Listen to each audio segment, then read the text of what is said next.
Bueno, bienvenidos todos, gracias por estar aquí. Bienvenidos Cayetana y Albert. Yo no voy a hacer una introducción porque evidentemente todo el mundo conoce a Cayetana y Albert, todo el mundo sabe cuál es su currículum, así que no lo voy a recitar. No se oye. ¿Ahora? Vale. Me lo voy a acercar más. Lo que sí que voy a decir, ya que normalmente a Cayetana y Albert les alaban la libertad y el talento, yo les voy a alabar la valentía. Cayetana ha vuelto al PP en un momento difícil, creo que eso es una obviedad, cuando hay un partido populista que está batallando por los votos del PP y que amenaza con darse una noche de placer el 28 de abril a cambio de 4 años de abstinencia con Pedro Sánchez. No es un momento fácil y Cayetana ha sido muy valiente al volver al PP.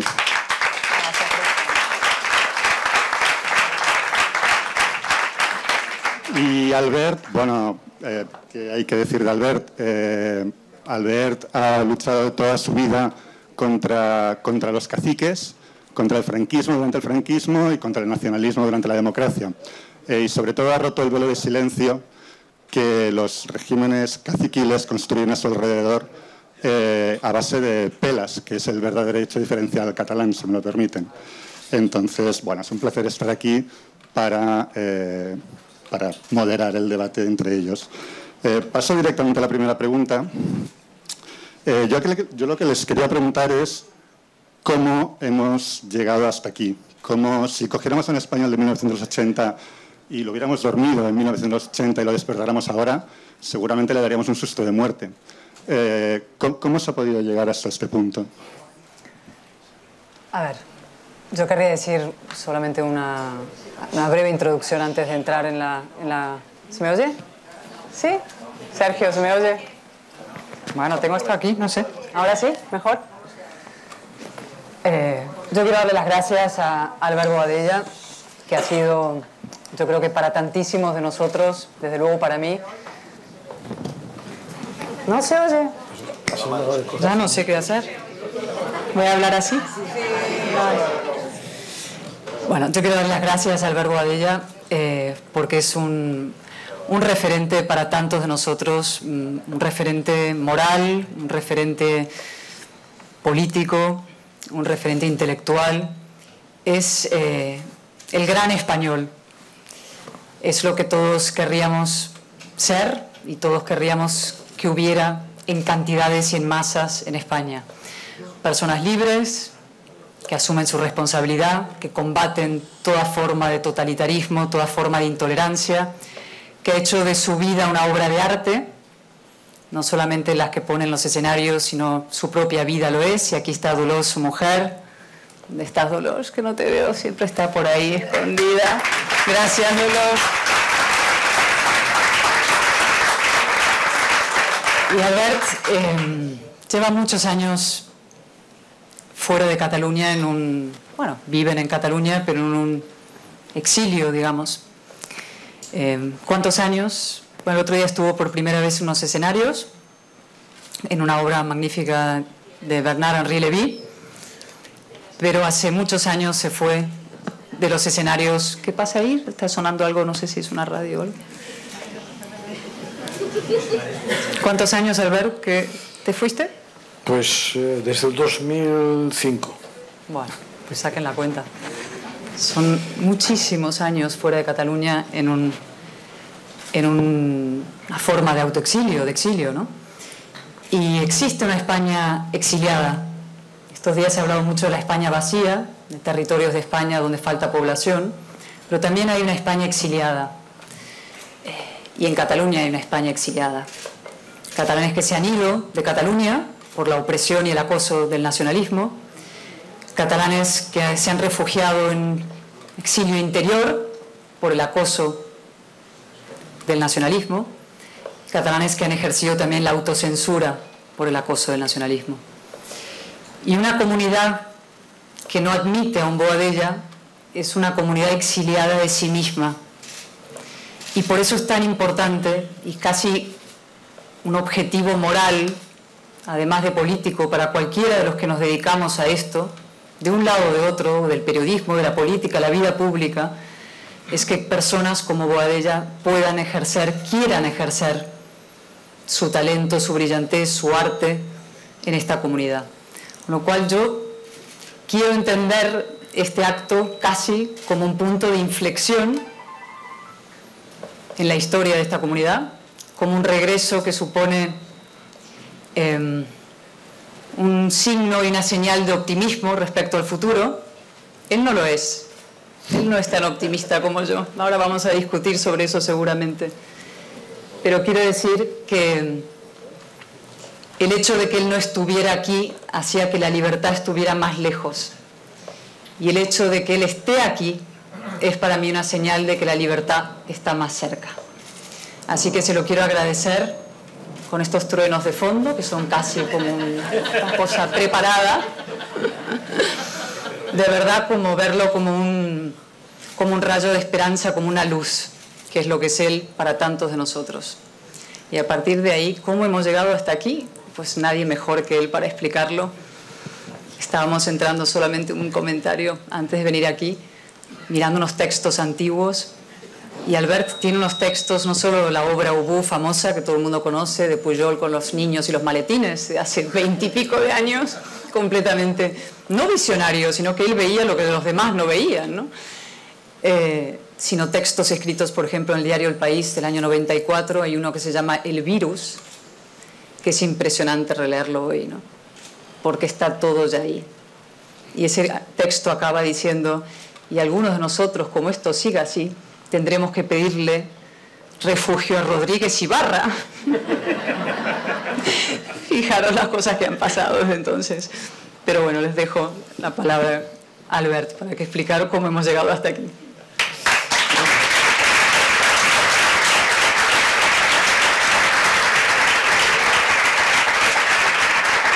A ver si consigo que esto funcione. Gracias, Cayetana. Bueno, yo también tengo muchas cosas que agradecer a Cayetana, como ciudadano de ese territorio. No se ha contado, pero ella en el Partido Popular, antes de ofrecerle ser candidata aquí, pues le ofreció ser candidata a la Comunidad de Madrid. Cosa que, pues lo lógico es que ya lo tenía ganado, ¿no? Era mucho más sencillo, significaba poder ser fácilmente presidenta de la Comunidad de Madrid, por lo tanto, una vida política mucho más sencilla, sin problemas. Y ella escogió lo más difícil, lo más complicado, que sin duda venir aquí. Y el hecho de escoger este camino es enormemente significativo de lo que ella entiende como la ciudadanía, precisamente. Es decir, obviamente es una mujer que no ha nacido aquí, que es de muchas partes, no solamente de España, y que tampoco no habla esta lengua, que parece una lengua sagrada, o sacramentada, vamos. Y eso es un signo extraordinario porque significa un signo de apertura y de un sentido amplio de lo que es la ciudadanía española. Pero significa evidentemente muchos inconvenientes. Lo primero es que viene de fuera. Ese venir de fuera es una cosa que los que hemos vivido en el mundo rural, sobre todo, yo he vivido muchísimos años en el mundo rural, lo conocemos muy bien. Yo recuerdo todavía cuando vivía en un pequeño pueblo que se llama Rupit, muy bonito, muy típico, entre las montañas, pueblo de 250 habitantes. Yo recuerdo un día que tuvimos algún rifirrafe, no sé si con los padres de la escuela, etcétera. Y lo primero que siempre nos decían es: «Mai sereu d'aquí». Hacía 20 años que estaba allí, pero «Mai sereu d'aquí». Es una frase que impresiona porque, hombre, si me lo dice alguien de, en fin, no sé, de París y tal, pues la verdad es que me sabría mal. Está el Louvre, están estas cosas tan fantásticas, ¿no? Pero en fin, allí en el pueblo no había ni farmacia, ni servicios sociales, para llegar con la carretera realmente difícil. Pero en cambio había esa atribución de un mérito, de una especie de lugar también sagrado, ¿no? Donde para penetrar allí había que estar en esta especie de secta rural, ¿no? Es una reacción sin duda alguna, casi diría muy natural, forma parte de los impulsos humanos, ¿no? Esta necesidad de calidez de la tribu, ¿no? La tribu da esta calidez, es un poco incestuosa, pero es muy cálida la tribu, ¿eh? Y sucede en muchas partes, ¿no? Sucede, pues, en muchos lugares. Lo que pasa es que aquí se ha descontrolado, ¿eh? Este es el problema. Yo puedo poner el ejemplo de hace unos años, yo creo que era en 2007 o 2008, en Madrid, que hubo un grupo de gente de mi oficio, de mi gremio, que se quejaban por la cantidad de catalanes que estaban a la dirección de los teatros, etc. Había como una reacción diciendo, bueno, los de aquí, los de Madrid. Yo recuerdo que escribí un artículo diciendo, miren ustedes los compositores de zarzuela que han existido en España, sobre todo en Madrid, que han cantado Madrid, pues el género chico. Mire cuántos son madrileños. Entre ellos, el que más y mejor había cantado, que era Amadeo Vives, él nacido a los pies de la montaña de Montserrat, y fundador, y hizo Doña Francisquita, que es una magnífica zarzuela y que además es muy apologética de Madrid. Pero quiero decir que estos son reacciones, digamos, naturales, que suceden en todas partes porque forman parte de nuestro impulso. Pero aquí realmente, pues, desde hace tiempo, y por muchísimos motivos, estaríamos mucho tiempo hablando de ellos, pues esto está descontrolado. Por eso yo quería leerles un texto que quizás conocen ustedes, pero muy corto, pero que vale la pena que se lo lea. Un texto del año 76, que dice así: el hombre andaluz no es un hombre coherente, es un hombre anárquico, es un hombre destruido, un hombre poco hecho, un hombre que hace cientos de años que pasa hambre y que vive en un estado de miseria cultural, mental y espiritual. Es un hombre desarraigado, incapaz de tener un sentido amplio de comunidad, a menudo da pruebas de una excelente madera humana, pero de entrada constituye la muestra de menor valor social y espiritual de España. Si por la fuerza del número llegase a dominar, sin haber superado su propia perplejidad, destruiría Cataluña e introduciría su mentalidad anárquica y pobrísima, es decir, su falta de mentalidad. El libro se dice La emigració, problema y esperança de Catalunya, editorial Nova Terra, 1976, firmado Jordi Pujol. 5 años después, este señor era presidente de la Generalitat de Cataluña. Y lo fue durante 23 años, ni más ni menos. Yo creo que esta es la explicación más sencilla. Es decir, un hombre que escribe esto, podemos entender cuál es su pensamiento y cuáles son sus ideas frente a lo que es, pues, la nación española, ¿no? Por lo tanto, estaba claro que este hombre, pues, haría una estructura política, social, económica y sobre todo de educación, medios y educación, que pues tiene que ver con lo que había escrito aquí. Y eso significa, pues, antes las generaciones se calculaban en 25 años, pues aquí mucho menos. Ahora yo creo que una generación son prácticamente 15 años. Esto significan, pues, 2 generaciones educadas así. Y hemos llegado así estrictamente por ello.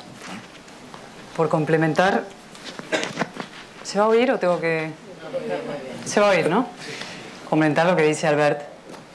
Hay otra crónica maravillosa del año 1996 del diario ABC, una pequeña columnita del diario ABC de Andalucía, de Sevilla, ¿no? Pujol acababa de firmar los nuevos acuerdos de financiación autonómica y estaba haciendo una gira por España, porque eran unos acuerdos, como todos los de financiación autonómica, extremadamente beneficiosos para Cataluña, en contra de lo que siempre ha dicho el nacionalismo, de que se les ha robado, agraviado, maltratado, ¿no? Entonces estaba de gira por España y entonces fue a visitar el pueblo de Lepe, en Andalucía. Y le recibieron prácticamente bajo palio un alcalde socialista, Andalucía. Y llegó Pujol con Marta Ferrusola, como dos virreyes, al pueblo. La caravana, un poco Mr. Marshall, pero parando. Todo el pueblo salió a recibirles, el alcalde, los concejales, gran fiesta. Vinieron empresarios, según las crónicas del ABC de la época, de toda Andalucía para verle, escucharle, tocarle. Y Pujol se dirigió al pueblo andaluz, en tercera persona como hacía él. ¿A qué ha venido Pujol?, se preguntó. Y todo el mundo, oh. Y contestó Pujol, no, no he venido por los chistes célebres de Lepe. He venido porque me han dicho que aquí el cultivo de la fresa es tan extraordinario como en el Maresme, lo que fuera. Y se jactó y todo. Y las crónicas cuentan que el alcalde, literalmente, alucinó al ver a este hombre tan grande, magna personalidad. Se nota la importancia que tiene, la altura moral, el impresionante talla política de este hombre de Estado, ¿no? Es decir, este hombre, que venía de dar una conferencia en el Club Siglo XXI la víspera explicando que aquí, a ver si reconocíamos los hechos diferenciales de Cataluña, o ya nos íbamos a enterar, se iba a Andalucía, de la que había dicho cosas como las que acaba de contar Albert, y era recibido bajo palio por las autoridades locales y las fuerzas civiles y sociales y empresariales y políticas del resto de España.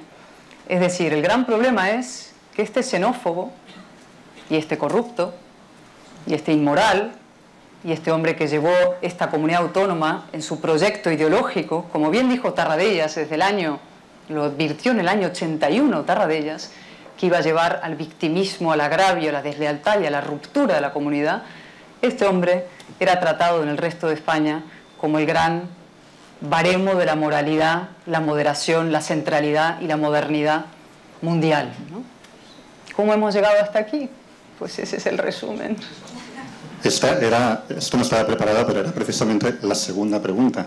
Las complicidades que han sido necesarias para que el nacionalismo haya cuajado no solamente en Cataluña, sino en España, convirtiendo al PSOE no en un partido nacionalista, sino en un partido multinacionalista. Es nacionalista gallego en Galicia, es nacionalista vasco en el País Vasco, es nacionalista catalán en Cataluña y lo que le echen. Miquel Iceta acaba de prometer un referéndum en 10-15 años, lo ha dicho de una manera sutil, pero lo ha anunciado, 10-15 años, lo que a él le parecería bien, y un 65% lo que haría falta para que Cataluña fuera independiente o tuviéramos que sentarnos a hablar de ello. ¿Habría llegado el nacionalismo a donde ha llegado sin la complicidad del PSOE o de la izquierda española? No, vamos a ver, es que esta comedia hace ya muchos años que dura, ¿no? Desde finales del siglo XIX. No, es que, claro, tenemos antecedentes históricos que parece que hemos olvidado, ¿no? Hemos olvidado a Macià proclamando la República Catalana, hemos olvidado a Companys posteriormente, ¿no? Y después todo el largo camino que va desde finales del XIX hasta la República, ¿no? El problema esencial es que el nacionalismo ya nace, o el catalanismo, vamos a ser claros, el catalanismo incluso, ¿no? Ya nace xenofóbico, ¿eh? Es decir, ya surge como algo en lo que nosotros, los de aquí, los de casa, pues somos mejores que los vecinos. Es decir, en aquel momento, estoy hablando de finales del XIX, pues evidentemente evidentemente un poco más rico, sí, que en aquel momento era, y por lo tanto ya se miraba a España como una cosa cutre, menos higiénica, menos culta, y sobre todo menos rica, más pobre, ¿no? Por lo tanto, ya había un lado, en la salida del catalanismo, un lado xenófobo, un lado de establecer unas diferencias, la primera de ellas la lengua, ¿no? Pero después, aparte de la lengua, pues todas las diferencias siempre son para exhibirse ante el vecino, ¿no? Es decir, nadie dice, no, yo soy diferente porque soy más burro que el vecino. Este todavía sería un nacionalismo para apuntarse, ¿no? Somos los más burros de Europa. Hombre, pues es un nacionalismo interesante, ¿no? Pero siempre está hecho al revés, precisamente, ¿no? Y eso lo inicia un hombre como Cambó, gran personalidad, un hombre culto, un político que cree que es posible la convivencia de este catalanismo con el conjunto de España, ¿no? Y participa incluso en los gobiernos de Alfonso XIII, ¿no? En un momento dado, pues incluso fue ministro de Hacienda. Pero con su liga regionalista, pues aviva al mismo tiempo el sentimiento de que los catalanes somos mejores, tenemos más cosas que el resto de los españoles. Y la paradoja de este asunto es que lo que él aviva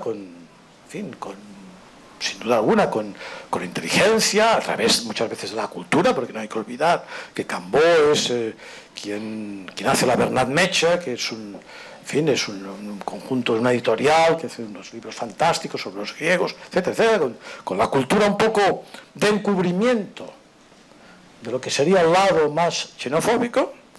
Pues este hombre se encuentra en que al final, en el año 36, paga al señor Francisco Franco. Es decir, que lo que él ha creado se le vuelve en contra. Es decir, él pues ha atizado el incendio y el fuego se ha vuelto incontrolable de tal manera que un poco más lo incendia él, porque claro, si lo hubieran cogido en el año 36 lo hubieran fusilado. Por lo tanto se va con Franco, ¿no? Posteriormente se dice que en el año 38, cuando entran, o ya 39, cuando entran las tropas en Lérida, pues él llora, es decir, la esquizofrenia, ¿no? Esto es evidente. Y después incluso cuando él muere en la Argentina, cuando está en Argentina todavía tiene planes de volver para recomponer el catalanismo, etcétera, etcétera, ¿no? El sentimentalismo. Quiero decir con ello que esto no es nuevo. Y esto seguramente pues ha hecho que en la transición se pensara que había que restituir a Cataluña toda una serie de cosas, ¿no? Entre ellas, naturalmente, la Generalitat, el presidente de la Generalitat, el Parlamento, etcétera, etcétera, porque existía el complejo de que, de que a Cataluña se le habían arrebatado las instituciones, olvidándose de lo que hicieron estas instituciones.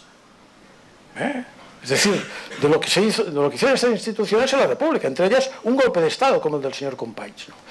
Pero la historia parece que no sirva de nada, y se vuelve a repetir. En la transición hay esta idea de que Cataluña es una víctima, y también el País Vasco, y hay que restituir cosas. ¿Pero víctima de quién? Uno se pregunta. Del franquismo, Cataluña víctima del franquismo. Y Almería, entonces, ¿qué debe ser? ¿No? O cualquier otra región de España, ¿no?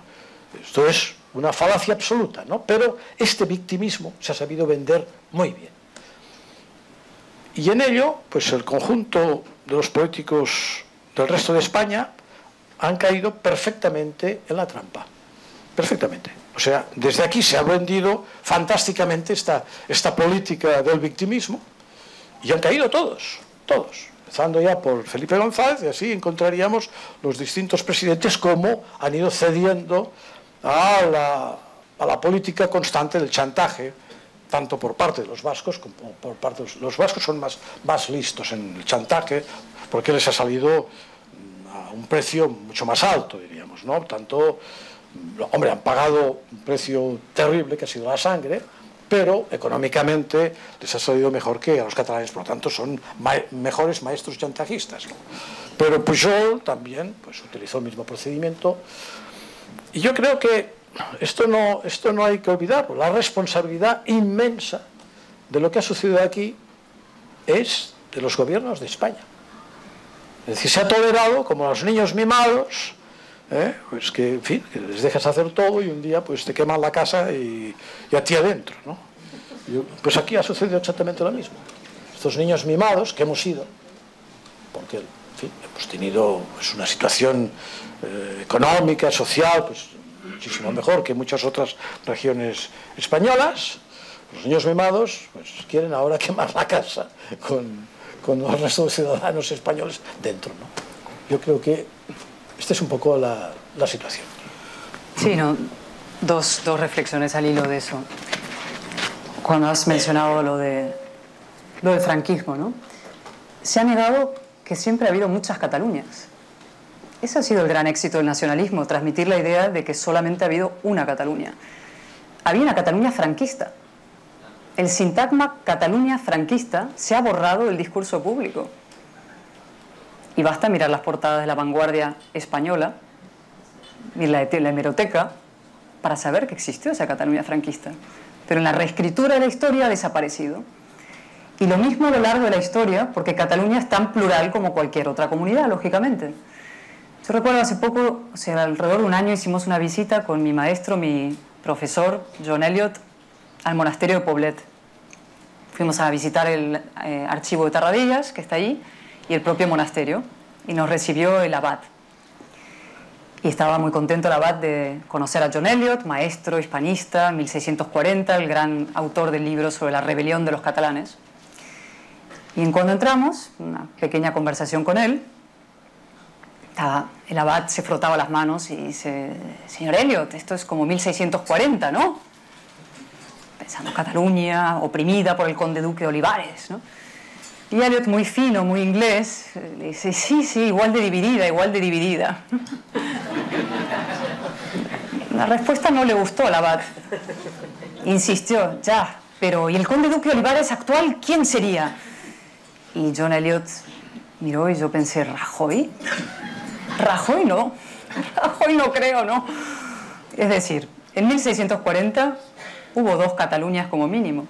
En 1714 también hubo una guerra civil interior. Las guerras carlistas, había una Cataluña interior y una Cataluña urbana, la carlista, la liberal. En la guerra civil hubo dos Cataluñas también, durante el franquismo, y también las hay ahora. Y la diferencia es ahora que hay una que es demócrata, que sí cree en los valores de la ilustración, de la modernidad, de la tolerancia, de la democracia, que propone un país para todos, donde todos quepan, y hay otro trozo que no. Y no se puede decir que hay dos bandos equiparables, porque no son equiparables. Sánchez se presenta como el punto medio entre dos partes iguales, dos extremos. Es que no es verdad que haya dos extremos. Es que hay una parte demócrata y una parte que no lo es del todo, y que tiene graves problemas con la democracia, y que llena las instituciones públicas de lazos que son símbolos de opresión de la otra mitad, y que convierte la televisión pública en un órgano al servicio de la mitad para mofarse de la otra.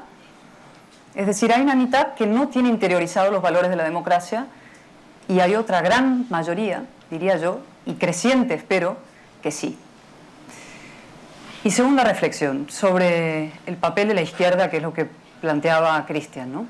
El otro día, repasando un poco la historia del PSOE respecto a este asunto, la verdad es que deja mucho que desear. Es decir, todos los gobiernos, de derechas e izquierdas, han cometido graves errores sobre Cataluña.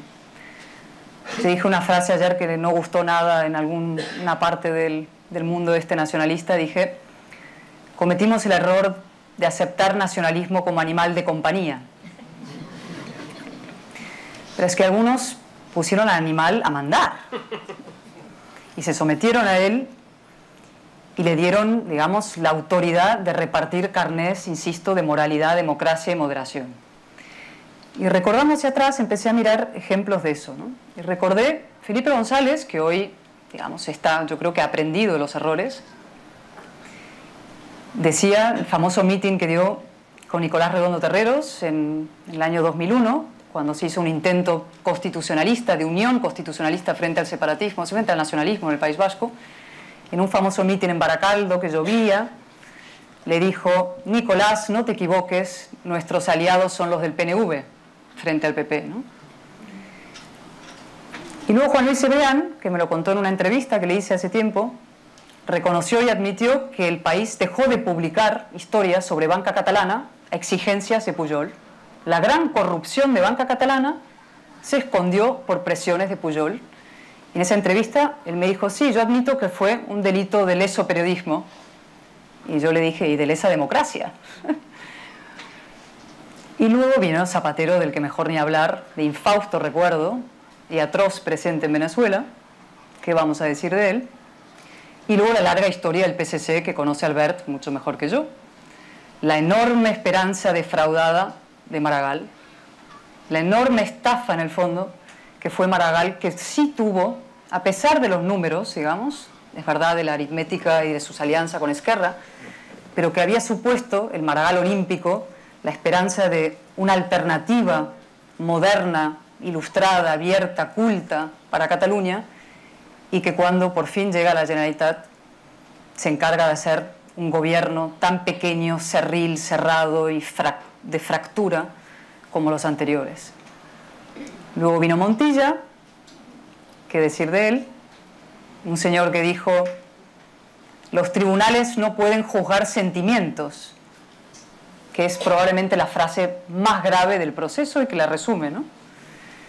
Y ahora tenemos a Iceta, ese gran defensor de la igualdad de los ciudadanos, ese hombre que es capaz de decir efectivamente que, oye, si hay un 65%, aquí habrá que buscar una manera de votar, y la ciudadanía de unos de otros, la igualdad de los españoles, la solidaridad, la libertad, todo eso, por la ventana. Y que añade una cosa todavía peor, que dice: en 10 años lo que habría que hacer es cambiar la mentalidad de los españoles. O sea, ¿qué significa esa frase exactamente? Significa algo muy importante. Significa hacer de los españoles menos demócratas, menos ciudadanos, menos amantes de la libertad y de la igualdad de todos, y más dispuestos a aceptar los criterios identitarios, etnicistas y excluyentes y xenófobos como los que tienen que regir una comunidad. Eso es Iceta, y en eso se ha convertido el PSOE, y ese es el proyecto en el fondo de Pedro Sánchez. Diga lo que diga ahora sobre el no es no, porque su palabra no vale nada.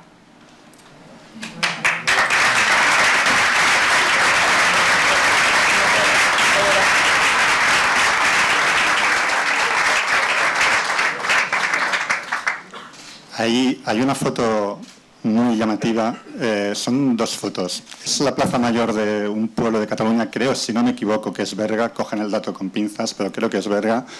De 2018, se ve la plaza completamente llena, esteladas en los balcones, lazos, símbolos independentistas por todos lados, miles de personas aclamando, pues, o pidiendo la libertad de los presos, aclamando a Torra, Puigdemont, etc. Esa misma foto existe desde el mismo ángulo, pero en 1960-65. La plaza igual de abarrotada, con otros símbolos, sí, dándole la bienvenida a Franco. Sí, sí, claro. Claro, eso te hace plantearte qué ha ocurrido en este pueblo. O han echado a todos los que vivían allí en el 65 y lo han llenado de independentistas, o aquí algo ha ocurrido. El punto en común es que esa gente que estaba tanto en el 65, cuando fuera, y en 2018, estaban lanzándole vivas a una ideología siniestra. Lo cual me hace preguntaros, ¿creéis que la Cataluña nacionalista es recuperable para una visión moderna de la democracia? ¿Es recuperable para la democracia? Bueno, lo que cuentas de Berga, te puedo decir también de mi propio pueblo, ¿no? Mi pueblo tenía el alcalde, hasta hace 12 o 14 años, el alcalde más antiguo de Cataluña. Eso quiere decir, obviamente, que Predemocrático. Era predemocrático, ¿no? Y bueno, pues cuando llegó la democracia, se votó, lo votaron en mayoría absoluta, entonces se pasó a UCD, después se pasó a Convergencia, también en mayoría absoluta. Yo creo que estaba incluso ya dispuesto después a pasarse al PSC. No le dio tiempo porque apareció pues, un grupo de estos independientes, que los grupos independientes ha acabado siendo independentista, y ahora el pueblo, que votaba la mayoría absoluta, el alcalde franquista, que además para colmo, había hecho una estafa en un banco, había estado a punto de ir a la cárcel, etc., pues lo seguían votando, y ahora pues el pueblo vota un 95% independentista, ¿no? Hay algunos unos pobres ahí que votan Ciudadanos, hay algún voto de PSC y nada más, ¿no? Bueno, esto es lo que ha sucedido. Parece lógico, ¿no? Decir que no creo que haya que hacer un análisis para ver por qué y cómo ha sucedido. Cayetano decía, en fin, los medios han trabajado muy bien para que esto sucediera así. Pero yo creo que hay un hecho importante, y también en este pueblo como en muchos otros, y es que cuando nosotros llegamos, pues iban, no sé, 100 personas a misa los domingos y ahora van 3, ¿no? Por lo tanto, hay una sustitución religiosa con una religión laica, ¿no? Que son peligrosísimas las religiones laicas. Las otras también lo han sido, pero ya las dominamos más, ¿no? Las conocidas, las oficiales, pues se dominan más, ya sabemos de qué pie cojean o cojeamos, ¿no? Pero estas religiones laicas son realmente un enorme peligro, porque significa naturalmente una acción fanática, una fe absoluta en algo que en principio no es ficción, sino que tiene que ser real, tiene que ser con unas personas. Durante muchos años pues fue Jordi Pujol el gurú, ahora están sin gurú, y esto es muy peligroso, una secta sin gurú, enormemente peligrosa, no sabemos dónde puede acabar. Pero esta secta tiene precisamente un problema grave, a pesar de ser una secta quines, porque es de casi 2 millones de personas, ¿eh? Es una de las sectas más importantes que se conocen en el globo terráqueo, ¿no? Pero el problema es que esta secta ahora ya no está unida por unas ideas, digamos, supremacistas, políticas, etcétera, con una cierta precisión, ¿no? De conseguir, en fin, un nirvana para Cataluña, ¿no? Algo ideal, aunque solo fuera, en fin, un territorio libre de impuestos, sino que ahora la única unión de la secta es la unión en el odio, es decir, en el odio a todo lo español. Y esta unión en el odio, esto sí que es lo que les une, porque el odio ya lo sabemos que une mucho más que el amor, ¿eh? El amor tiene más problemas para la unión, pero el odio es rapidísimo. Es decir, que ya no hay, sí, se habla de la república, se habla de muchas cosas, pero ya no hay, diríamos, ni una estructura de esperanza, de ilusión hacia esa gente, en fin, que piensan que podían conseguir una independencia, un país independiente, sino lo que se trata es de, hablando en plata, joder a los españoles, como sea, de la forma que sea, ¿eh? Con banderas, con actos, con lo que sea, ¿eh? Y es la única obsesión, es por lo único que les mueve, ¿no? Y eso realmente es un paisaje terrorífico. Pero tiene también la ventaja de que al no existir, afortunadamente, creo yo, líder, es posible que la descomposición vaya penetrando, ¿eh? Entre ellos mismos, ¿eh? Durará muchísimo, ¿eh? Durará mucho tiempo, pero es muy posible que haya una generación, y en eso confío, pues una generación que a lo mejor ahora tienen 7 o 8 años, ¿no?, que dirán a sus padres, pero qué mierda nos habéis metido aquí. ¿Pero qué no sabéis? ¿Dónde nos habéis metido? Yo al final de mi libro de Adiós Cataluña, que se hizo una reedición ahora, hace unos meses, añadí 2 capítulos, porque el libro estaba estructurado en capítulos de amor y de guerra. Añadí 2 capítulos, uno de guerra y otro de amor. Bueno, de amor, pues simplemente cuento que todo sigue bien, viento en popa, pero en el de guerra trato de acabar con una esperanza, y es un niño que vive delante de mi casa y que, en fin, sus padres pusieron allí un mástil con una bandera independiente, de forma que cuando salgo con el coche, cataclás, la tengo aquí delante, en mis narices, ¿no?, la bandera de la estelada.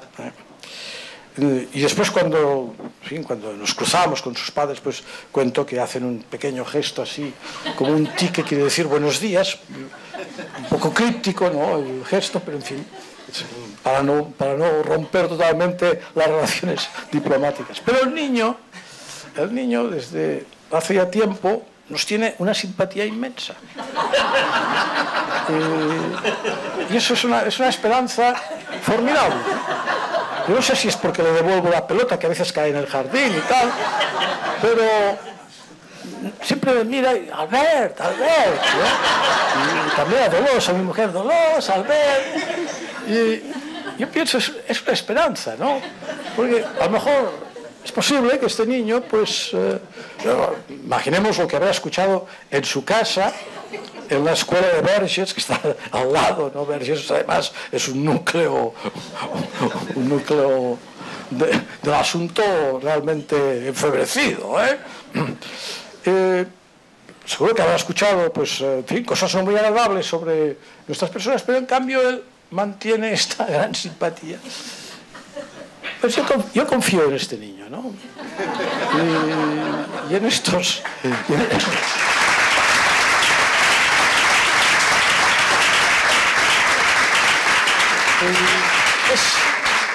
Es la única salida digna y posible, ¿no? A pesar de todo lo que podamos hacer, en fin, los que no estamos en la secta, ¿no? Pero no olvidemos que desprogramar una secta es muy complicado. Es muy complicado y no va a ser casi imposible, ¿no? Tendremos que aprender a convivir con ellos de la mejor manera posible, porque finalmente tenemos que convivir, y dejar, naturalmente, que no ganen, ¿no? Eso sería trágico, ¿no? Pero seguramente existe esta esperanza. Yo no sé si tú eres tan esperanzada como yo. Yo sí. Yo sí, a ver.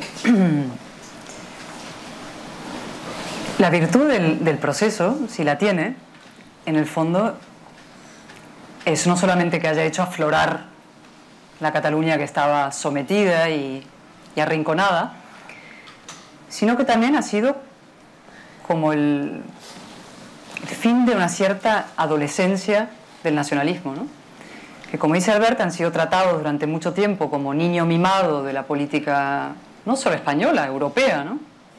Y que de pronto se ha dado de cabeza contra la realidad. El famoso 1 de octubre, tan polémico para el nacionalismo, tan horrible y tan atroz y tan lo que fuera, y los medios y toda esta especie de gran histeria que se monta en torno al 1 de octubre y la actuación policial, fue benéfica, porque es el primer muro de la realidad contra la que se da el nacionalismo. Algunos de los procesados, cuando los fueron llevados de su primera comparecencia en calabozo al furgón policial, lloraban. No podían creer que les estuviera ocurriendo lo que les estaba ocurriendo, que estaban yendo a la cárcel. Es que no se lo podían creer que les estuviera ocurriendo eso. Y uno se pregunta cómo es posible que no se lo pudieran creer, porque advertencias se habían tenido muchísimas. Advertencias judiciales, advertencias políticas, advertencias mediáticas, en fin. Pero vivían en un estado de irrealidad absoluta, creyendo que se podía hacer un golpe al Estado, liquidar un Estado constitucional gratis total.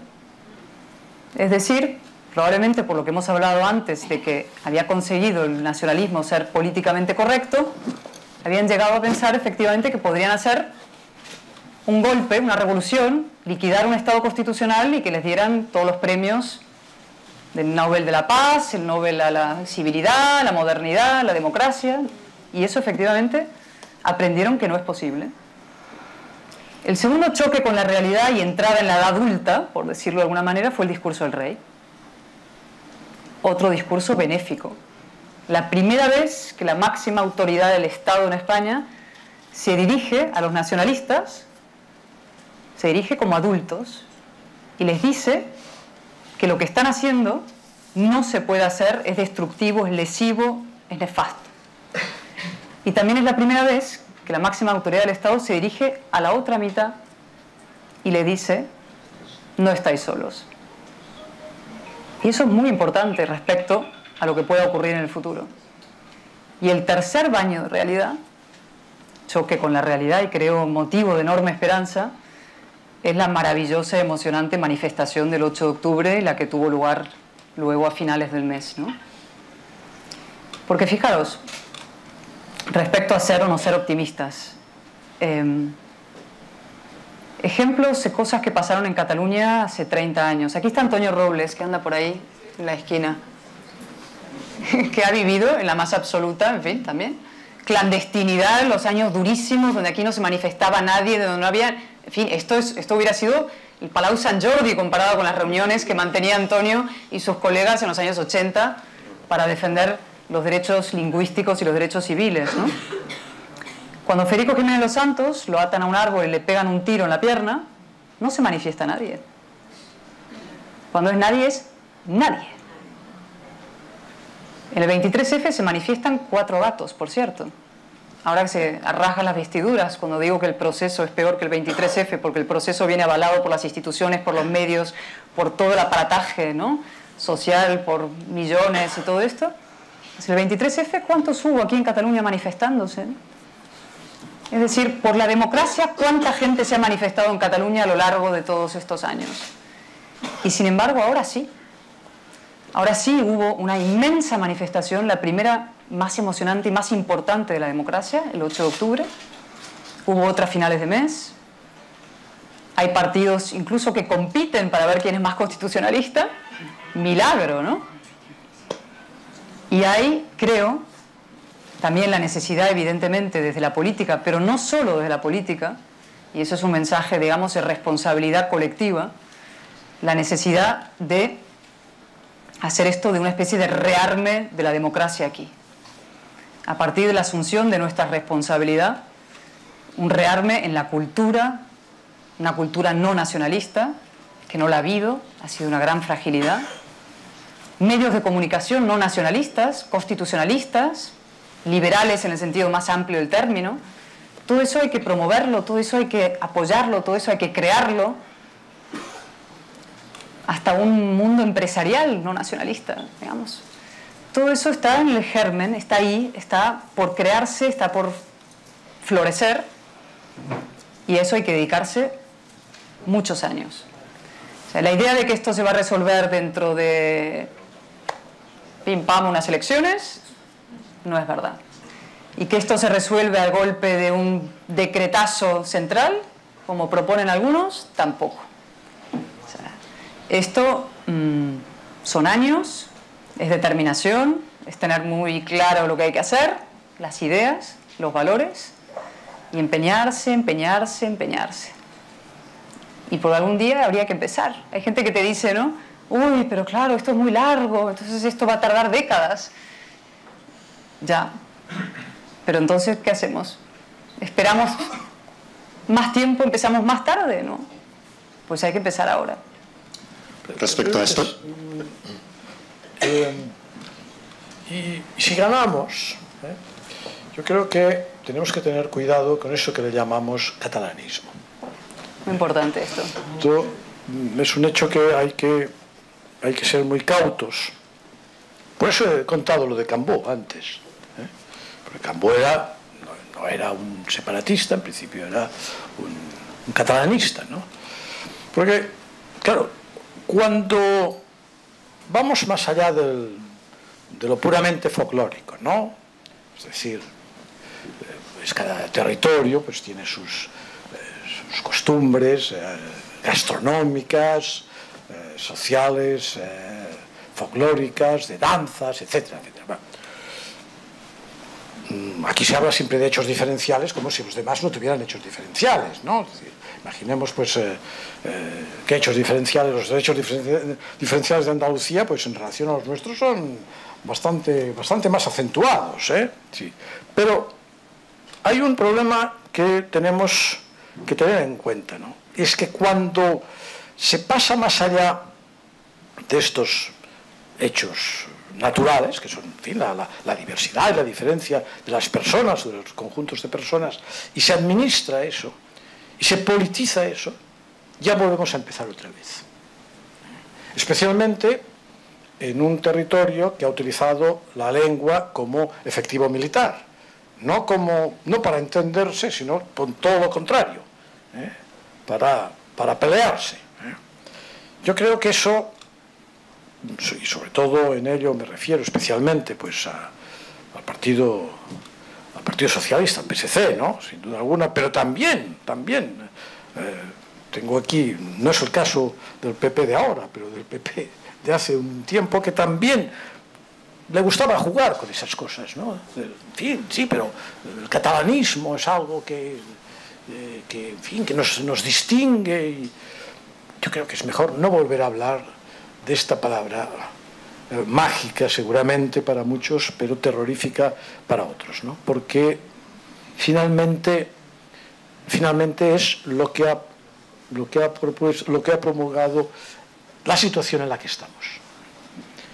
Y porque detrás está siempre la xenofobia.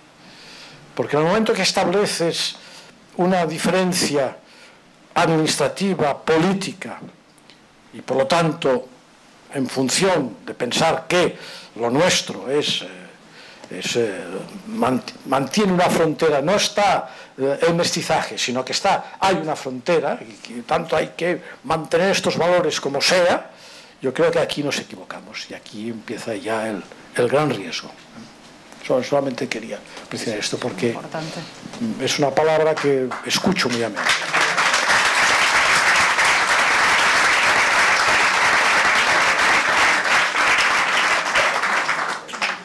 Hoy, no sé si los presentes han seguido hoy la sesión del juicio en el Tribunal Supremo, pero ha habido un momento muy llamativo, muy divertido. Andreu van den Einde, que es el abogado de Oriol Junqueras y otros acusados, está interrogando a un policía nacional sobre el referéndum del 1 de octubre y sobre la gente que está delante de los colegios y tal. Y le quería preguntar sobre los mediadores, que era gente que salía espontáneamente de la masa y se ponía a dialogar con los guardias civiles, pues a negociar con los guardias civiles, ¿no? Y entonces, por supuesto, Andreu van den Einde lo que quería era que el policía dijera que eran gente maravillosa, que habían intentado pacificar las cosas, etc. Y entonces pues le preguntaba al Policía Nacional cómo era la labor de los mediadores. Y el Policía Nacional ha contestado: bueno, usted lo sabrá bien porque estaba allí haciendo mediador. Y le tuvimos que enseñar el auto del Tribunal Superior de Justicia de Cataluña. Es decir, un guardia civil le tuvo que enseñar a un individuo cualquiera que salía de la masa, capitán general de la Sardina, autonombrado representante de la masa, un auto del Tribunal Superior de Justicia de Cataluña diciendo que ellos estaban allí, que tenían derecho, que iban a entrar, que tenían órdenes, etcétera, ¿no? Es un hecho gravísimo. Bueno, ha sido divertidísima la cara de Melero, que estaba al lado y ha puesto una cara como de Dios mío, ¿qué es esto? La pregunta que os quería hacer a raíz de esto es evidente que el Estado ha de volver a Cataluña, pero ¿cómo hacemos que un Estado que ha estado 40 años, simplificando, pero 40 años ausente de Cataluña, vuelva a Cataluña? 155, ¿cómo? No sé, con un golpe de Estado, quizá.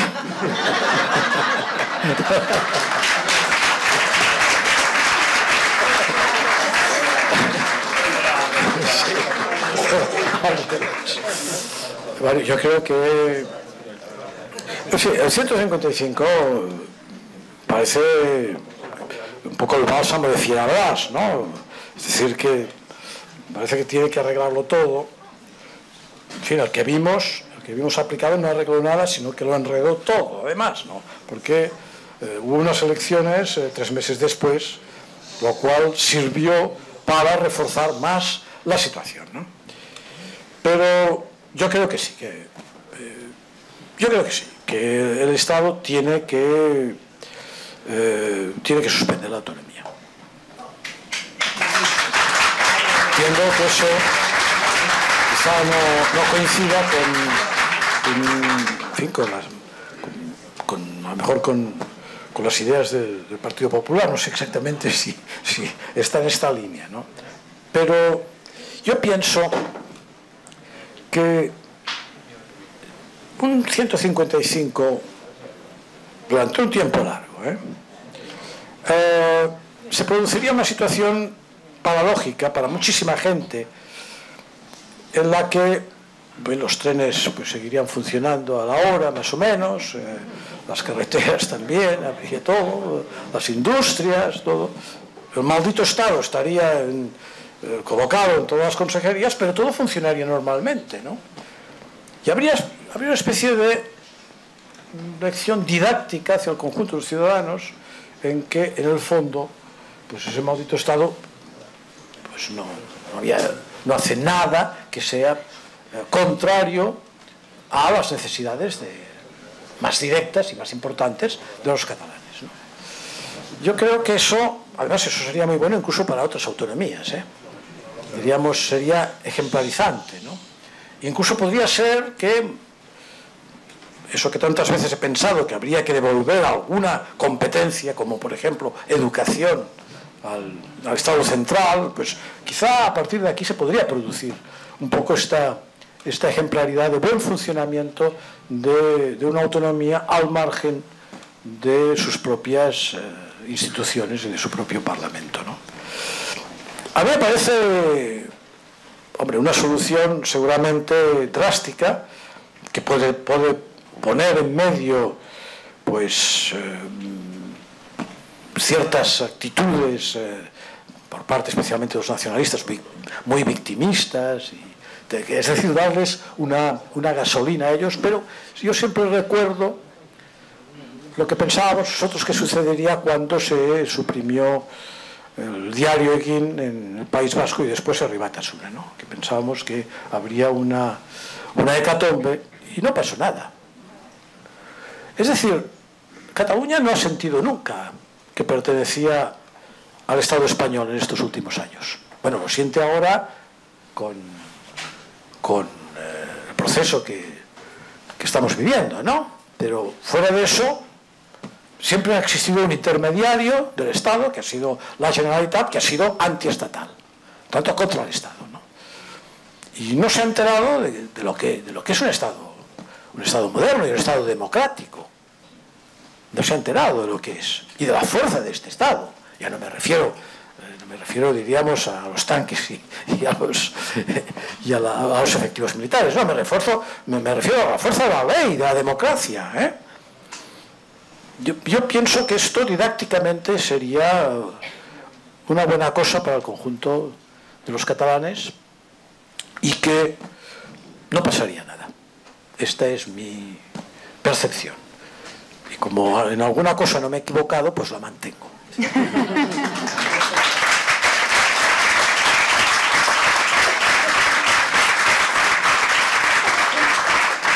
Yo creo que hay 3 planos en los que hay que actuar a partir de ahora y que son unos corto plazo y otros largo plazo, ¿no? El primero es ese plano, digamos, de moral e intelectual de desmontar al nacionalismo como ideología y llamarle a la cara lo que es. El segundo es el de la ley y su aplicación, o sea, implacable. Es decir, ni una sola violación de la ley puede tolerarse, asumirse, aceptarse, por más pequeñita, simbólica, decorativa, de adorno que parezca, ¿no? Eso es fundamental. Eso es la regla básica de un sistema democrático, de la convivencia, y eso, lo que se ha tolerado aquí, tiene que dejar de tolerarse. Es decir, los famosos lazos, no durante las elecciones que se quiten, ¿no? Estamos ahora todos pendientes que si la fijan durante el periodo electoral, ¿no? Eso es que no es tolerable en ningún momento, ni electoral ni no electoral, ¿no? Y luego está el proceso más de fondo, que va más allá de cualquier aplicación, digamos, de 155, o acompasado con, o al margen de, junto con, que es eso de la... que intento explicar de... es una palabra muy fea, pero que hay que utilizarla y a veces encuentra su sentido, que es lo de empoderar a los demócratas de aquí. Esa palabra que se ha mal usado o utilizado, bueno, viene del inglés, ¿no? Es una copia del empowerment probablemente que hemos asumido en el lenguaje, en la jerga posmo.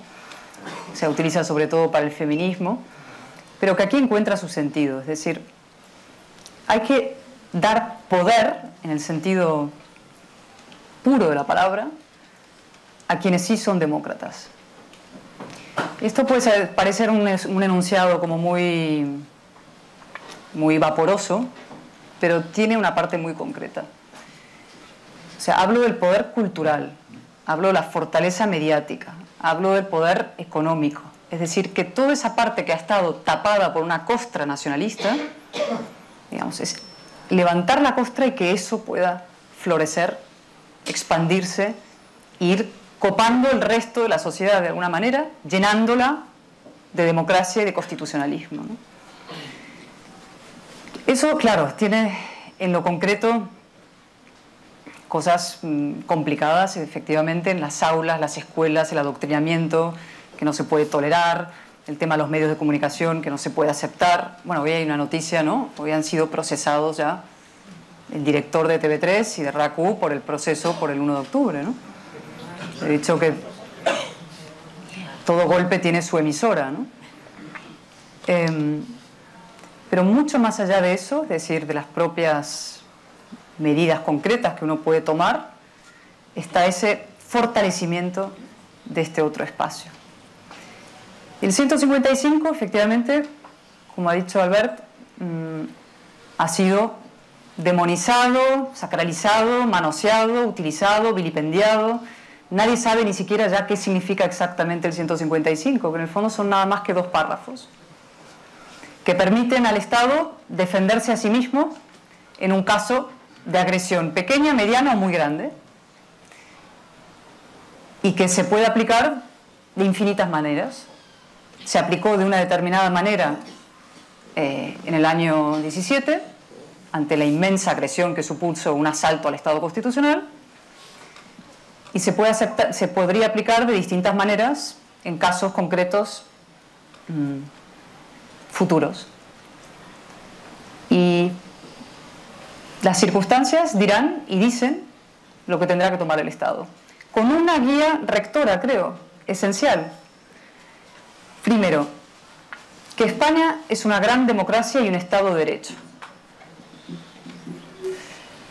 Y segundo, que es fundamental que esa democracia y ese Estado de Derecho rijan y estén en vigor en cada centímetro cuadrado del territorio nacional, porque eso es lo que protege la libertad y los derechos civiles de todos. Donde vive Albert, zonas de Gerona que yo estuve ayer en Figueras, donde está Sergio, Santa María, hay zonas donde efectivamente el Estado no aparece, no existe, pero el problema no es que el Estado de España no aparezca, no existe, es que no viene lo que un Estado garantiza, que son los derechos y las libertades cívicas y civiles de todos los ciudadanos. Y eso es, digamos, el objetivo prioritario en estos momentos. La garantía de los derechos cívicos y ciudadanos en cada centímetro cuadrado de España, es decir, muy especialmente en Cataluña, porque es donde más están siendo atropellados y pisoteados. Y ese es el rector, ese es el objetivo. Y luego están todos los recursos a disposición del Estado constitucional para asegurarse el objetivo. Sin ningún complejo, sin ningún miedo, sin ningún, digamos, histeria tampoco, ni aspavientos, ni grandes, digamos, enunciados y titulares, como, ¿no?, grandes bravuconadas, simplemente con el objetivo de garantizar la libertad y la igualdad de todos.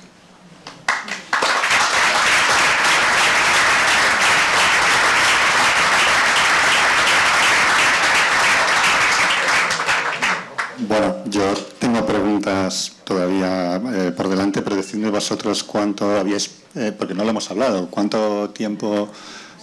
¿Qué hora es?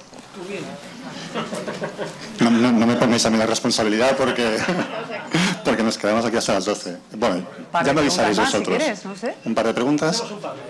Venga. Vosotros conocéis muy bien Barcelona y Madrid y yo os digo mi impresión personal. Yo he vivido toda la vida, casi toda la vida en Barcelona, pero cuando vaya a Madrid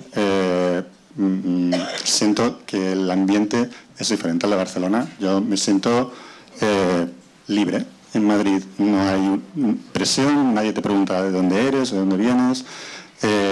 Me da la sensación de que es una ciudad más vital o que tiene más vigor en estos momentos económico, social, cultural, etcétera, y sobre todo que es una ciudad muchísimo más tolerante. ¿Estáis de acuerdo conmigo? ¿Creéis que Barcelona está en decadencia y que las tornas se han cambiado con respecto a la Barcelona y la Madrid de los años 70, por ejemplo? Bueno, yo ahora he vivido unos años en Madrid, o por lo menos a caballo, entre Madrid y mi famoso pueblo. Evidentemente que Madrid es una ciudad enormemente abierta. Yo creo que en este momento es una de las ciudades más abiertas de Europa. En primer lugar porque yo creo que es la ciudad de los desarraigados, ¿no? En fin, de los que vamos a Madrid, diríamos, tenemos arraigo en otras partes, pero no en Madrid. Y la mayoría de la gente pues es desarraigada, es decir, hay muy poca gente que tenga muchas generaciones en Madrid, ¿no? Nadie es propietario de la etnia madrileña, ¿no? Y eso es enormemente agradable, ¿eh? Entiendo que en contraste con la Cataluña que estamos viviendo, en este caso con la Barcelona actual, y con la Barcelona incluso de la señora Colau, pues yo creo que sí, que claro, las diferencias son abismales, ¿no? Aunque Carmena tampoco es que sea la reina de Saba, pero en fin.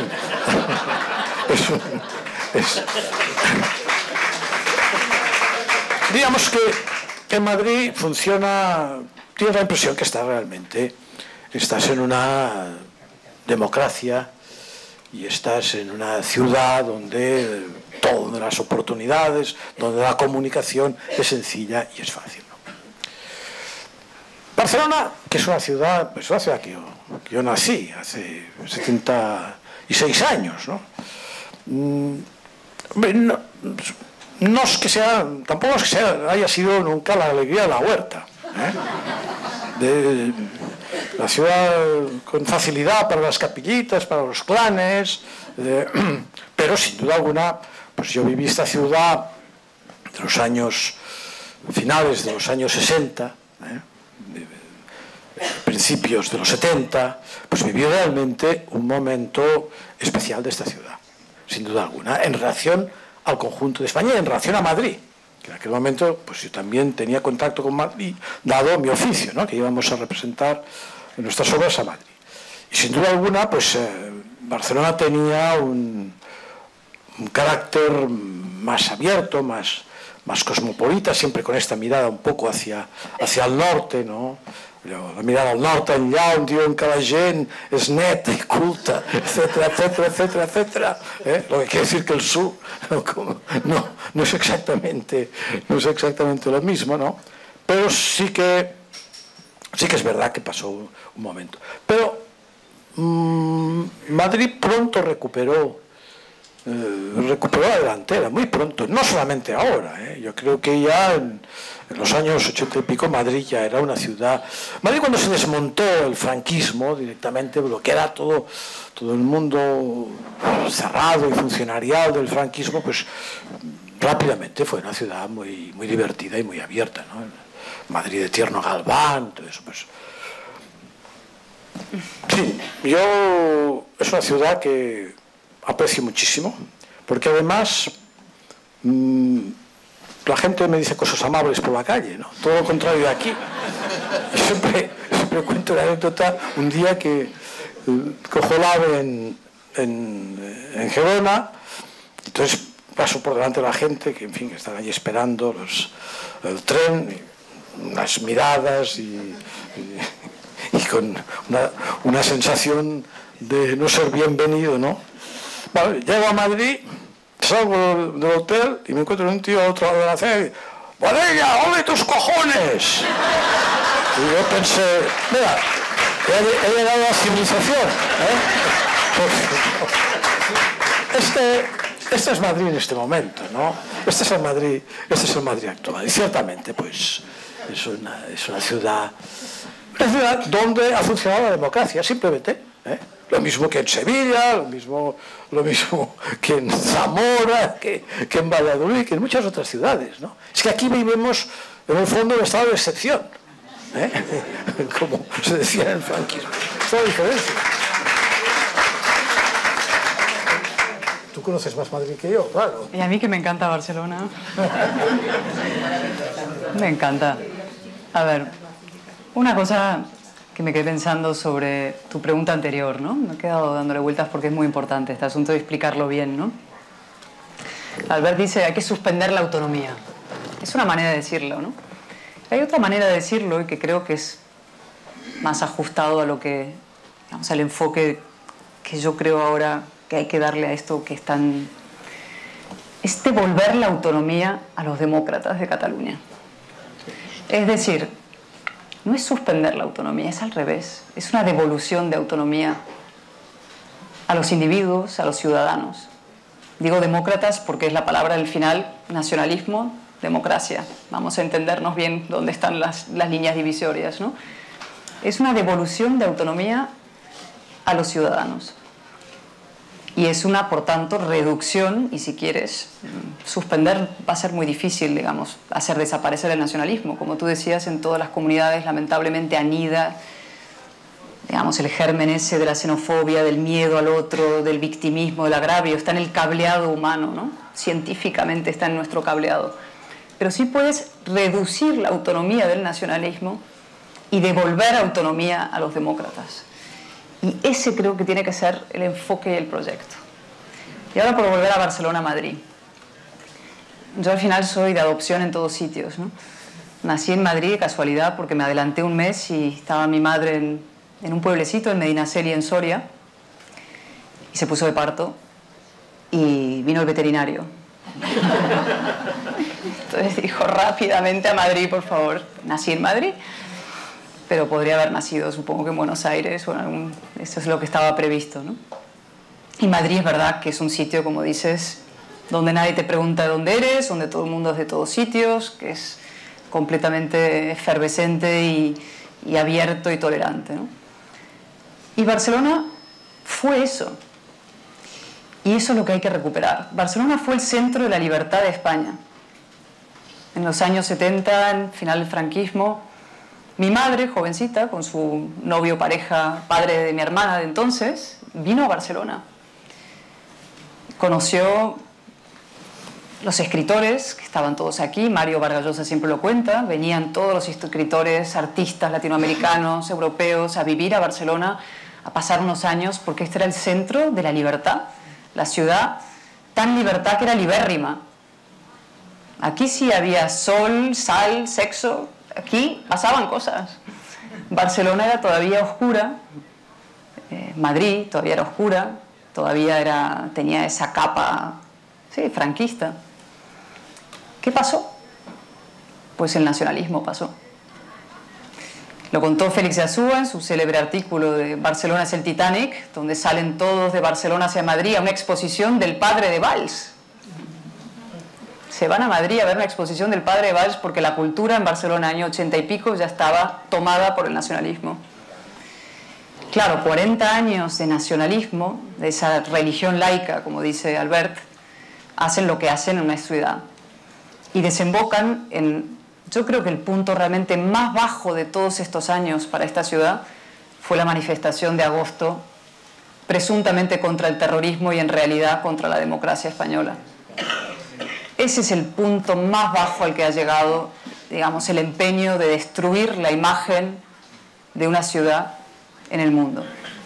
¿Está condenada esta ciudad a eso? Francamente no.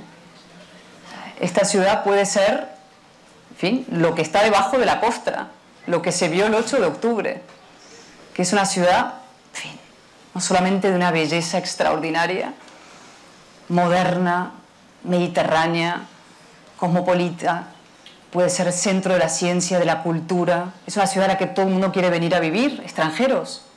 Cuando vas a Estados Unidos y hablas de España te dicen Barcelona, ¿no? Pues ¿cómo es posible? ¿Y quiénes le han llevado a este punto absurdo en el que, digamos, el debate público consiste en poner y quitar lazos del balcón de los edificios públicos? O esa manifestación, insisto, que fue el momento de la máxima vergüenza para esta ciudad. Con lo cual, sabiendo que esto fue lo que fue, sabiendo que aquí hay Tabarnia, su presidente, ¿cómo no va a volver a ser esto el centro de la libertad de España? ¿Por qué no? ¿Son los catalanes diferentes a los madrileños? ¿Son diferentes a los andaluces? ¿Son peores? No vayamos a acabar en un discurso a la inversa, ¿eh? No vayamos a creer que Cataluña está condenada porque su gente es distinta y étnicamente ha venido, digamos, mal de fábrica. No. Ha tenido un problema político que se llama nacionalismo. Y lo que hay que hacer es quitar nacionalismo y sumar constitucionalismo. Parece fácil decirlo, supongo que es más difícil hacerlo, pero bueno, por ahí van las cosas. La última pregunta que os quería hacer era en relación al auge de los populismos. ¿Vosotros creéis que esto es una moda más o menos pasajera que puede durar 5 o 10 años, pero a fin de cuentas una moda pasajera, o que es un nuevo estilo de hacer política que está aquí para quedarse y que es el síntoma de un cambio de paradigma o de una enfermedad de la democracia, digamos? El populismo tiene un auge cada vez mayor por los medios de comunicación. Es decir, los medios de comunicación, el populismo es lo que les interesa. Se vende más, es más espectacular, ¿no? Son soluciones drásticas, espectaculares, rápidas y por lo tanto existe un producto muy vendible, y en el momento en que vemos, pues, como las televisiones, ¿no? Y no digamos ya, pues todo el mundo de los digitales, de las redes, etcétera, pues necesitan vender porque los problemas económicos son muy graves en estos medios, ¿no? Pues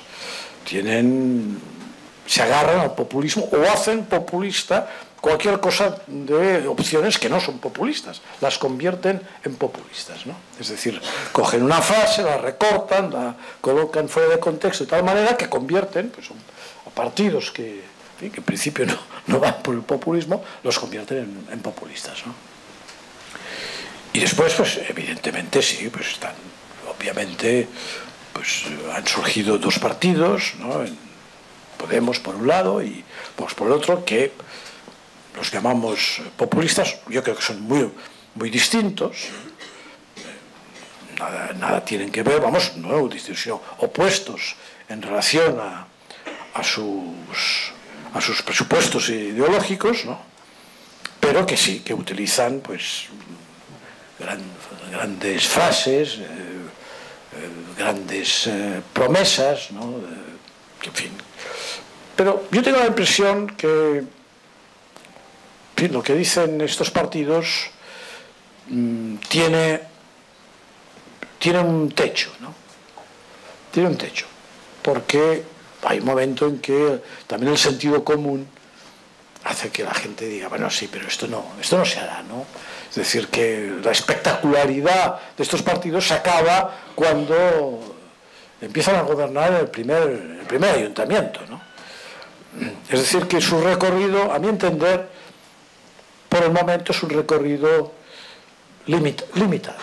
Sí que ha desequilibrado el sistema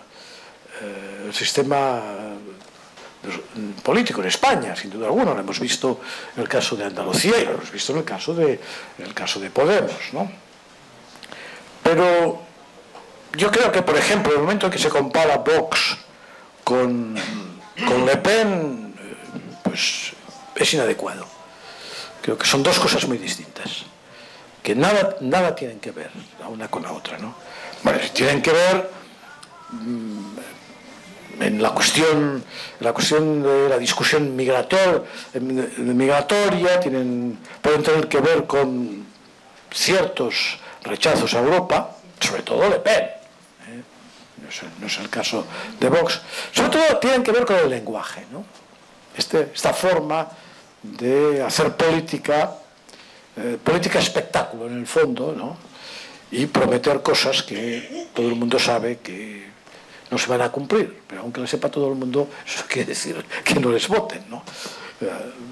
Cuando veo las encuestas que hay en este momento, que espero que sean falsas, pues la confianza sobre lo que piensa la gente, o la mayoría de la gente, pues es muy limitada, ¿no? Entonces es lógico que estos partidos puedan tener una evolución importante. En el caso de Podemos no la ha tenido.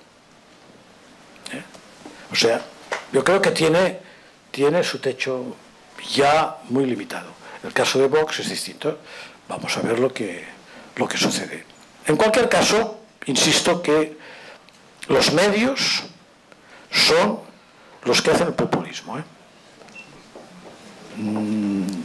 por encima de todo, por intereses económicos, esencialmente.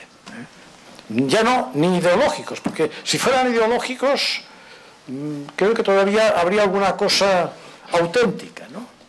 No, son puramente económicos. Lo vemos en estas televisiones que hay en este momento en funcionamiento, en todos los programas, ¿no? Incluso la propia televisión española, ¿no?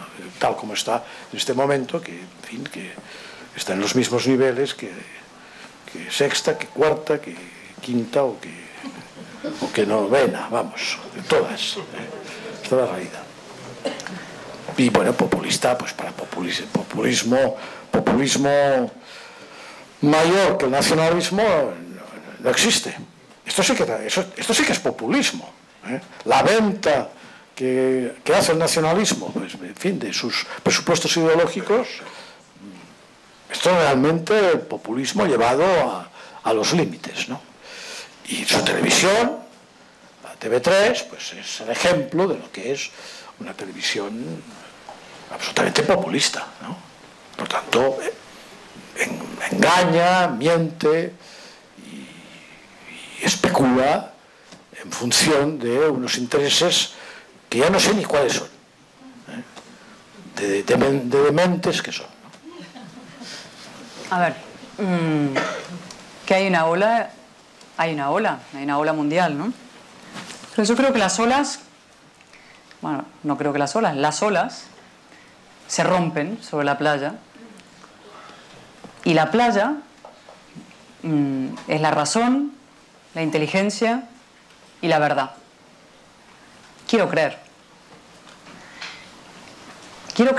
porque yo creo que, digamos, evidentemente el discurso de la demagogia, la basura televisiva, como la comida basura, tiene su público.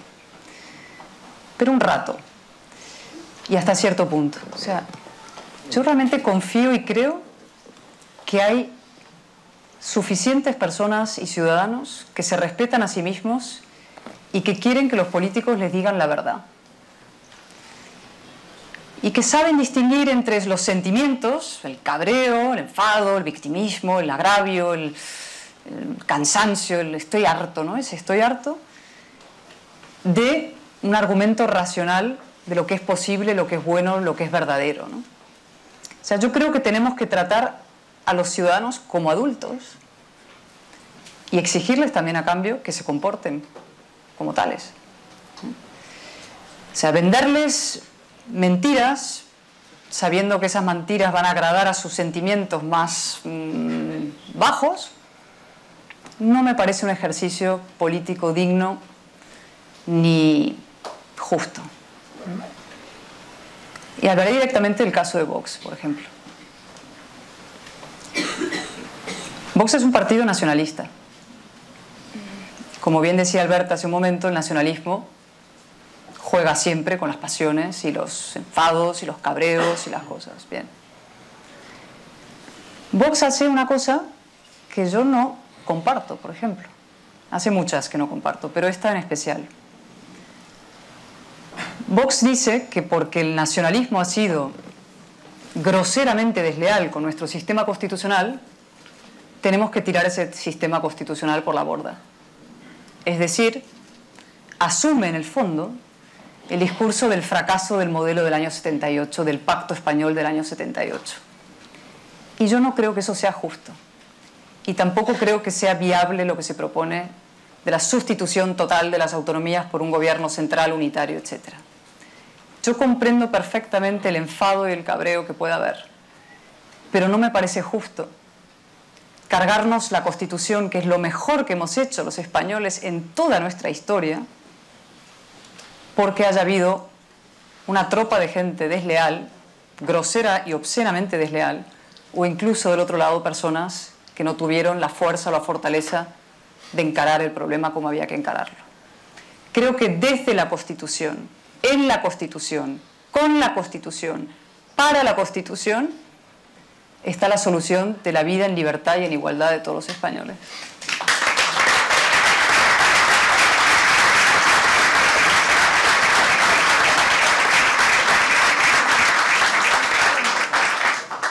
Y hay una palabra de, en fin, que es muy grande, así, pero que en la política creo que hay que volver a, digamos, ponerla en el centro del debate público. Se usa mucho, ¿no?, la mentira, etc., ¿no?, pero que es la verdad. Es decir, tratar a los ciudadanos como adultos y por tanto respetarles es decirles la verdad, sobre todo lo que se puede hacer y lo que no se puede hacer, los sacrificios que exigen determinados momentos de la historia, lo que van a costar y también las cosas buenas que van a venir. O sea, hablarles con la verdad. Y ese es el mejor, creo, antídoto contra el nacionalismo, contra las fuerzas que pretenden destruir lo español y que se empeñan en decir, coincidentemente, que el Estado democrático nacido en el 78 no ha funcionado. Esa es la gran mentira que hay que combatir. La idea de que la España del 78 ha fracasado. No. O sea, si acaso lo que ha fracasado es donde ha habido menos España del 78, que es aquí. Donde ha habido menos democracia, donde más identitarismo ha habido, que es aquí. Entonces, antes hablábamos, una breve reflexión final, ¿no? Decías, ¿no?, el franquismo, ¿qué pasó? ¿Qué nos ha pasado, no? Hicimos una transición absolutamente modélica de una dictadura a una democracia. Lo que quizás no hicimos tan modélicamente es una transición de unas políticas identitarias a unas políticas de ciudadanía. Es decir, sustituimos un identitarismo, un nacionalismo centrípeto, central, por 17 nacionalismos periféricos y sobre todo 2 o 3 instalados con toda la fortaleza cultural, etcétera, mediática, ¿no? Y lo que tenemos que hacer es coger la semilla de la Constitución, es decir, lo mejor que tiene la Constitución, su artículo 2, y es aplicar eso. Es decir, hacer una política para ciudadanos, para individuos, libres e iguales.